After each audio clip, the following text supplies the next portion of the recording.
Hey there folks, this is GreenXI welcoming you right back to Let's Play Higurashi.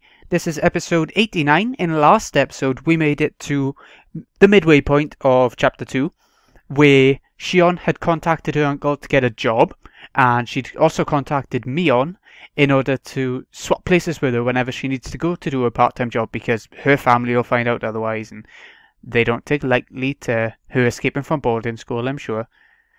And on top of that, they were talking, Kasai and Shion were talking about Oyoshiro-sama's curse because Shion didn't know about the third year when she was in boarding school through it. So, here we go. Let's see how it goes.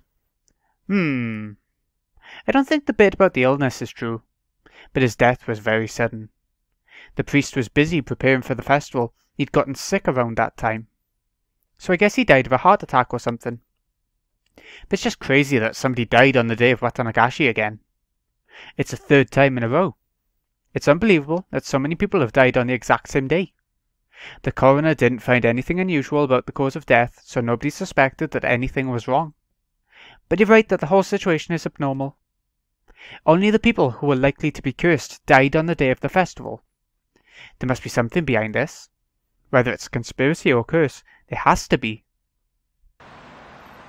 I decided to meet up with Mion at the library near the Okinamaya train station, just like Keiichi and Mion met up before. It's not that I don't trust Mion, but I don't want to let her know where I live. Not many people use this library, so I won't see anyone from Hinamazawa here. It's very convenient for meeting someone in secret. It's at the same picture that it used for the hospital in one of the arcs. It looks similar. No, it might have been a library from before. Yeah. After we discussed my life plan and work schedule, we moved to small talk. I've been away from this town for years. Things have changed. I asked Mion about those changes in detail in order to fill in the gaps. While talking about various things, I brought up what Uncle Yoshiro had told me about Oyoshiro-sama's curse. Oh, it was her uncle and her talking about the curse. I recorded that a couple of days ago. Even before I left town, the curse had already struck twice. The dismemberment murder on the first year left quite an impact. I do like how this song fits with this sort of bit of explanation, and somebody in the comments was saying how the fans made some of the music. I think that's pretty impressive. And the year after, the pro-dam activist couple fell off the cliff on the day the villagers were enjoying their first Watanagashi festival since the dam project was indefinitely frozen. This one also left quite the impact. The evil construction site manager was pushed, and the next year, the traitor to the village met the same fate. If it had happened only once... Oh! I knew I heard voices! That's incredible, it reminds me of a song from another game, but I can't quite picture what it was. Mario game? Maybe, but I'm pretty sure it's an RPG. Anyway, if it had happened only once, people would have concluded that it was just a bizarre coincidence. But when it happened 2 years in a row, people were far more likely to believe it was a curse. I know up to that part, and after I left town, the curse struck again for the third time. People talked about the curse more intensely than ever, both in Hinamazawa and Okinamaya. I have to rethink this. Oyoshiro-sama's curse has drastically gained credibility while I was away. It was still unclear with the first two incidents. But after it continued for 3 years straight, people's doubts changed to convictions. Even though the priest who died on the third year wasn't an enemy of the villagers, the fact that people in Hinamazawa didn't care for him much added even more credibility to the idea. Wasn't the priest hated by a few? Especially by the committee members? Yeah, they criticised him for being a fence-sitter. Toward the end of the dam conflict, the protesters were all taking aggressive stances. So they didn't like how soft he was being. The priest had looked strict and scary. The way he spoke was always so formal. But in reality he was very warm and reserved. Maybe it was because he was a son-in-law, having married into his family. I'm sure the priest and his personality were the perfect fit for managing the shrine that was used for summer festivals and village meetings. But that gathering spot style atmosphere of the shrine changed completely when the dam war broke out and became the headquarters for the Onagafuchi Guardians. Prior to the dam protests, hardly anyone worshipped Oyoshiro-sama. course, the devout elders paid worship to him, but the average person treated our god like how you'd treat fortune-telling.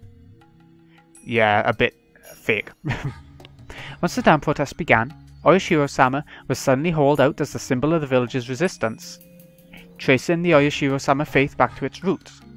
It was an exclusive, elitist faith. They believed its members were descended from a holy ancestor, different from the masses at the foot of the mountain, and that those tainted masses should never come near the village. Of course, such self-centered ideology wasn't acceptable anymore in peaceful post-war Japan, so this doctrine was abandoned over time. Still, that idea remained, and they trudged it back up to fan the flames of nationalism and unite the town against the dam project. I think that's quite a good idea. I mean, it's not like they're going to start another proper war with it. With the revival of these ideas, things only grew more radical by the day. It didn't take very long for the Onikafuchi Guardians to become aggressive. After that, we were in a state of war. Well, sort of war. 100 million burning as one! Kill the white savages! Want naught but victory! Adults and kids both were gnawing at the bit, avid to repel the foreign invaders. Describing it like that makes it sound kind of awful, like a reminder of the dark times of wartime Japan. But like I said before, for us kids it felt less like a war, more like a village-wide festival, like a game I guess. Yet despite calling it a festival, dissenters were treated coldly. Their heartlessness lived up to the expression, wartime regime.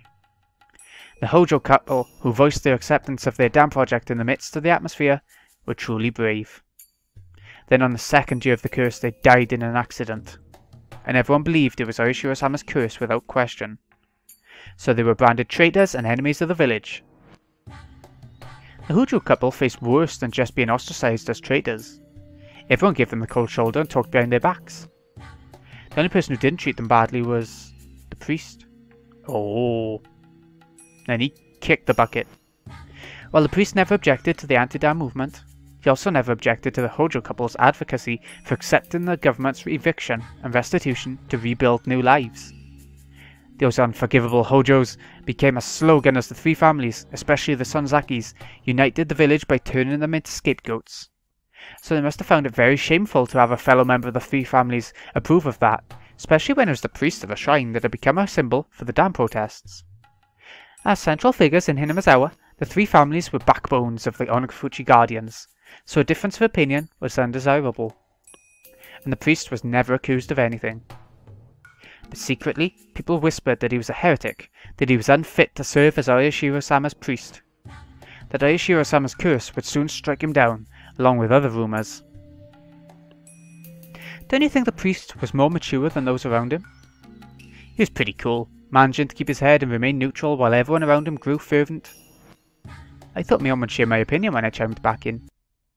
So when Mion gave me a forced smile, and didn't agree with me, I was taken by surprise. Oh. Finally we're getting to see her. If he were really mature, I think he would have cooperated with the others. He should have appeased them. He wasn't just the head priest, he was also the head of the Furby family. That was a time when all of Hinamizawa needed to be united, so having one of the families who were supposed to serve as examples disturb that harmony was... I don't know if that should be called mature. It's hard for me to tell. I was taken aback. I barely managed to say that the following. Not much grammar goes wrong in this arc, is it? I haven't noticed, but that was one. Even though we're identical twins, we still had our own unique identities. Every now and then, our opinions differed. Well, yeah, there's still different people, but usually only over some trivial matter. We've never had a difference of opinion this big. It wasn't an enjoyable feeling. I decided to probe her some more. I don't really like that word you used, appease. What are you trying to say? You saying the priest should have thought of the village as a whole and kept his opinions a secret? Meaning people shouldn't assert the self before the whole? I'm not going that far. It's just, I thought that, as a member of the three families, he should have acted more carefully. That's what I mean. Mion faltered a bit as my tone grew more like a cross-examination. I realised I was speaking a bit too harshly. What Mion expressed was probably the more mature opinion on our scale.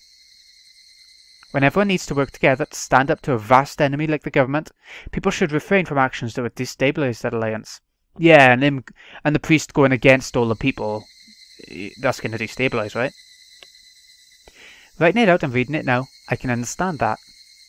But I wasn't mature enough to agree to such a totalitarian idea. Or maybe it wasn't me at all. It was Mion who made that mature judgment. We've been separated for over a year. I've been away from the town. In the meantime, Mion has been training to take over the headship of the Sanzaki family. Exactly, maybe she's learning maturity more than Shion, because she's with, one of the 3 families. She'd been treated as such even before I was confined to that institution. She sat next to the hag in ceremonies and in meetings. She took her place when the hag was absent. But that was just it. We were never that different. Mion has become very like a successor since I've been gone. You sound like a grown-up now. She seemed to get what I was implying. Am I thinking like Granny now? That's good. You're the successor. You shouldn't think like the rest. You've definitely learned the art of ruling. I never learned anything like that. I'm just trying to act like her.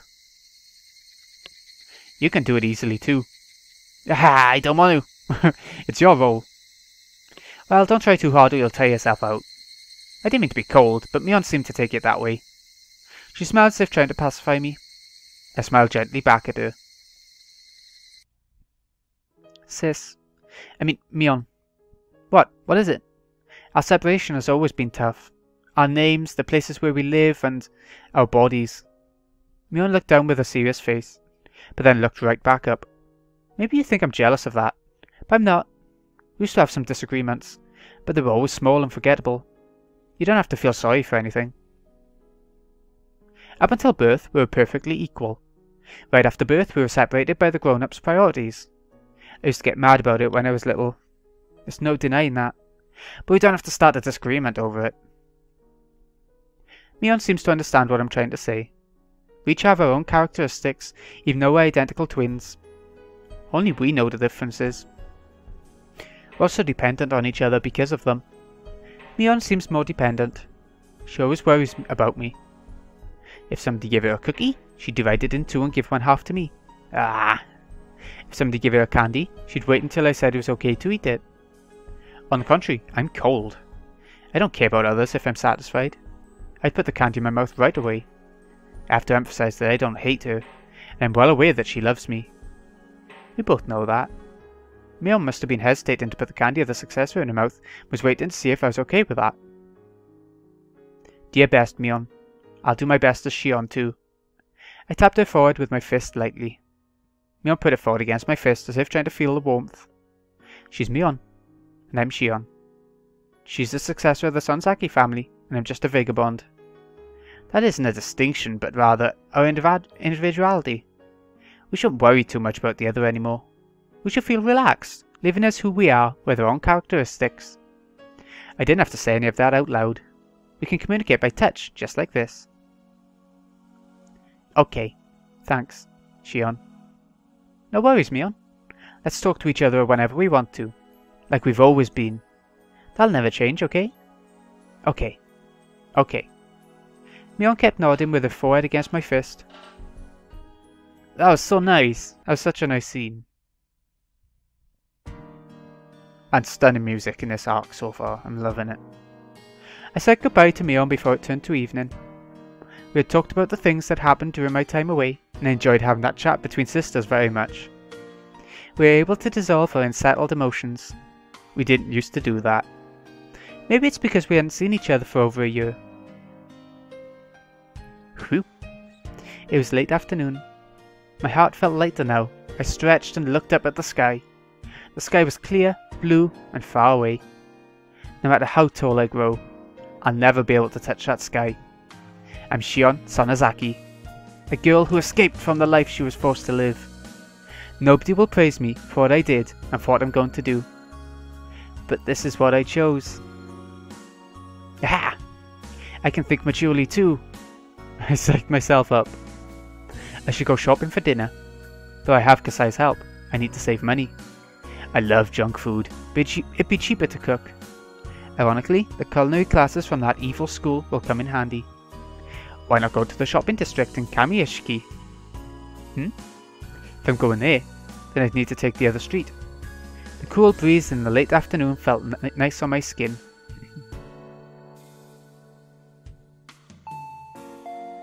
Ooh. Kasai came to the door while I was putting stuff I bought into the fridge. Ah, wait a sec. I'm coming.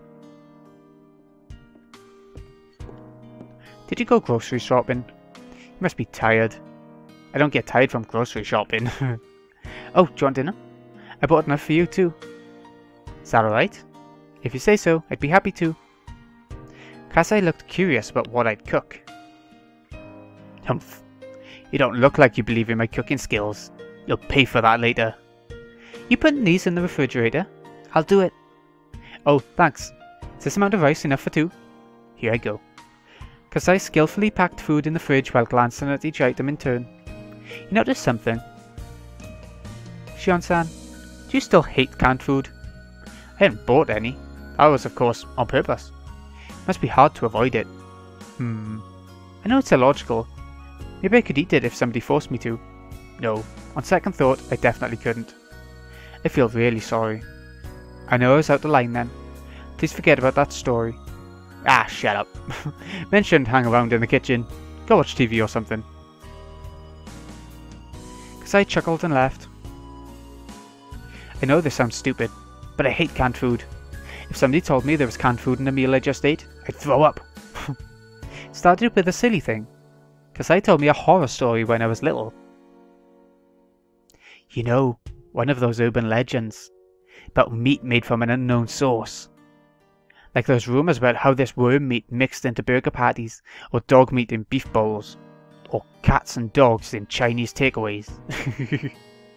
Kasai had fun telling me one of those stories because of how scared I got. Yet fun, but obviously I didn't. Obviously didn't. Oh, yeah, obviously I didn't, yeah. I even started to cry in the canned food section of a supermarket. That's how much I hated it. I don't freak out like that anymore. But I still don't like canned food. Since I don't like it, I don't force myself, and I now live my life naturally avoiding canned food. Well, why not? If you're out buying your own stuff, why not? One of the big differences between us twins is that Mion doesn't have this issue. Kasai feels responsible for this, but he can't rid me of that fear. Still, a flaw like this is actually a good thing, otherwise I'd be too perfect. Ha! Kasai, set the table, would you? It smells good. Thank you for doing this. This isn't enough food. You can go to a beef bowl place later or something. And don't turn off the TV. I hate having dinner in silence. Yeah, it's a bit awkward. Thank you for the meal. So, what is it, Kasai? You came here for something, didn't you? I handed him a cup of tea. I could wait until dinner was over, but I wanted to get to the point quick. Excuse me. I thought I should wait until we finished, but would you mind if I talked while eating? It's been bugging me since you got here. It'd be much easier for me to eat if you started talking now. We received a phone call from the school today. Today? That's late. Sounds like they didn't want to make it public. Ah, so what happened? Akane-san took the call. She said she was going to tell your father when the time is right. Akane-san's my mom. That's what Kasai calls her, as he's known her since before her marriage. So? What did she say? I was lucky she answered the phone, since she's relatively on my side. Other than calling you a brat, she didn't seem surprised by this outcome. I see. So she hasn't told Dad yet? She's probably waiting for the right moment. I think she's going to in a couple of days. Dad's on the hag's side. So we'll definitely talk to her if he hears about it. Then she'll have her men bring me to her, and depending on my explanation, make me offer a finger or two. Scary. She's not taking that very horrifically. I wish you could laugh it off, but please remember you're not the only one who... Ouch. You're eating too fast. I cooked too much rice and miso soup, so you'll have to have another round. At least 3 helpings, alright? A few days later, Mion told me that the hag had heard about my escape. Uh-oh. So, how did she take it? She was furious. She said that if you were in Akunamaya, she'd get you right away. Scary. And? Is Dad doing anything? They'll hold a family council soon to see if any of the family members are hiding you. Doesn't look like she'll have the greenhorn search for you all over town, though. Holding a family council means that things will remain in the hag's hands alone. She won't search the town for me. It's like she's unofficially approving my presence. Of course, I'll get caught immediately if they find me in a large public place. Like a library. Seems like Mom did a lot to help me. I can tell she's been supportive. It's a long story, but my mum is sort of an outlaw, even though she's of the Sonozaki bloodline. Long time ago, she had a huge fight with a hag because she hated the family rules and traditions. She was even excommunicated. My mum was supposed to be the successor, but she was deprived of the title and Sis took her place instead. While she's quiet now, Mum's still an outlaw. She's always been on my side, because I also hate rules and traditions. Dad was flaring up at first, but Mom pacified him. You can't win against her after all. Okay, thanks. Let me know if something comes up. If things really go bad, I'm ready to leave town. I can't let Kasai, Uncle Yashiro, or Mom lose face. Sis, I know what you're thinking. You're asking yourself why only I have to go through this, even though we're twins, aren't you? Mion was silent. That meant yes. It isn't fair that only you have to live like this. It's absolutely not. Thanks. I appreciate your feelings. Tell me when you want to go out. I'll arrange my plans so that I can trade places with you. She sounded apologetic. I shouldn't go quiet or agree with her. She sticks to things a little too much. Once she goes down, she'll stay there for a while. So I just told her simply, thanks. That's really nice of you. Okay, I'm hanging up now. Talk to you later. Oh wow. This is getting good now. And it's getting through it at a really good pace. Like it skipped ahead a couple of days instead of doing a lot of the sort of club activities and stuff that we've known from the past. Watch, there'll be one coming up now, but even still, so far it's getting through things at a really good pace. I'm liking it. Hello, sister. New tips, yeah. Where's the other one gone? Ah, new tips. Yeah. Smudge diary. Satoko was crying while hiding behind my back. She's been crying while clinging on to me, so my back was wet with her tears and snot. My aunt had been screaming hysterically, but she looked tired now. Suddenly realised it was already past 1 in the morning. She vomited out a series of screams one last time, then finally called it quits. Satoko seemed exhausted. She was looking down in a state of shock. Even after my aunt walked away, she didn't realise she had been freed. But yeah, Satoko, obviously, we know her. Satoshi is the one talking, I would think. So I stroked her head and told her, it's over. Satoko. Satoko twitched. Her eyes grew bright again, and tears rolled down her cheeks. She looked up at my face. Bit surprising they've combined two arcs, sort of. Satoko's one, where she was all depressed and the uncle was abusing him, but now it's the aunt before it with Satoshi and Satoko, you know, because she was a bitch as well. And they combined it with Shion and Mion's one. Or just Shion's, depending on how you look at it. She knew it was over, but wanted to hear it directly from me. She begged me with a look. To be honest, I was really exhausted too, so I felt a bit annoyed when she tried to make me say it. But I needed to pacify her, so I gently told her what she wanted to hear. She's done with her scolding, so let's go to sleep. Alright? Satoko clung to me while her tears continued to fall. She was crying again silently. Satoko was shivering pitifully. Her small back reminded me that there was nobody else to protect her. Here, go brush your teeth, make your bed, and go to sleep. Satoko smiled faintly and nodded. I felt dizzy. As I was released from the strain, a harsh drowsiness fell upon me. While Satoko was washing her face, I went to the toilet. I zoned out while watching my pee. Lovely.